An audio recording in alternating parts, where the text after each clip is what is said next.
ખેડૂતને એવો ખેડૂતના ના પડતા આગેવાનો ના પડે એને શું તકલીફ હોય કે ખબર તમે ન આવતા સ્ટેજ ઉપરથી અમારી સમિતિને સમર્થન પણ આપેલું છે. તો ક્યાંક ને ક્યાંક ગેરસમજ છે.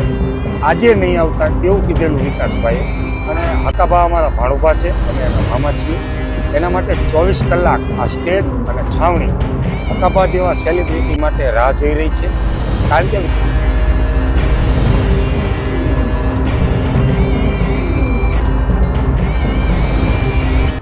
જેતપુરમાં ગયો તો હું ડાયરો કરવા માટે. ડાયરો કર્યા પછી મને પ્રતિભાવ મળ્યો, ખેડૂતનો પ્રેમ મળ્યો એટલે મને એમ થયું હું ફરીવાર સાવણીમાં જઉં.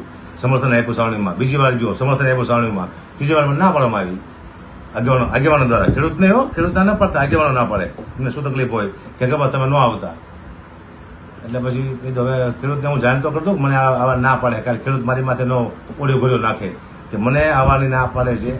જેતપુરમાં ના પાડવાનું કારણ ખબર નથી પડતી શું કારણ છે. ના પાડે છે કંઈક તો કારણ છે જ નહીં, કારણ કે મિટિંગ કરે છે એટલે કે તમને ના પાડી છે. મિટિંગ તો જાહેરમાં થવી જોઈએ, બધા ખેડૂત સાંભળીને થવી જોઈએ, લાઈવ થવી જોઈએ મિટિંગ, ને વિડીયો ચાલવો હોવો જોઈએ લાઈવ.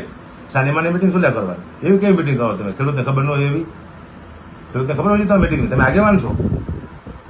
હું આગેવાન હોય તો હું એકલો મિટિંગ કરું કોઈને આજે એનું ગમે ને મિટિંગ કરવાનું હોય. આખી સમિતિની મિટિંગ કરે તો લાઈવ થવું જોઈએ, એમાં શું બોલે છે બધાને ખબર હોવી જોઈએ. એવી મિટિંગ કેવી છે ખાનગી થાય? ખેડૂતને ખબર પડવી જોઈએ કે આપણી માટે કોણ લડે છે, શું લડે છે, આપણી માટે કોણ શું ન્યાય માંગે છે. લાઈવ ટુ લાઈવ થવું જોઈએ.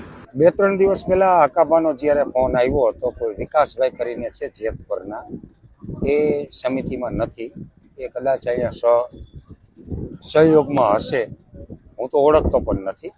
મને જ ફોન આવ્યો હતો હકાભાનો કે વિકાસભાઈ કરીને આવા ભાઈ છે ને મને અહીંયા આવવાની, જેતપુરમાં આવવાની ના પાડી છે. એકચ્યુઅલીમાં હકાભાનો જ્યારે ફોન આવ્યો હતો ત્યારે સમિતિની મિટિંગ ચાલુ હતી. હું પણ જેતપુર ગામની સમિતિમાં નથી, એટલે એ સમિતિની મિટિંગ હતી અને આયોજનના ભાગરૂપે મિટિંગ હતી. આખા ગુજરાતમાંથી ડાયરાના કલાકાર કે સાહિત્ય કલાકાર તરીકે હકાભા ગઢવી મર્દનો દીકરો એક જ એવો છે કે જેને અમારા આ આંદોલનને સમર્થન કર્યું છે. હકાભાની જાંબાજીને દિલેરીને સલામ છે. હકાભાએ અહીંયા કાર્યક્રમ પણ કર્યો હતો અને હકાભાએ સ્ટેજ ઉપરથી અમારી સમિતિને સમર્થન પણ આપેલું છે.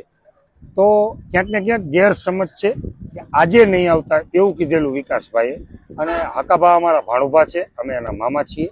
એના માટે 24 કલાક આ સ્ટેજ અને છાવણી હકાભા જેવા સેલિબ્રિટી માટે રાહ જોઈ રહી છે.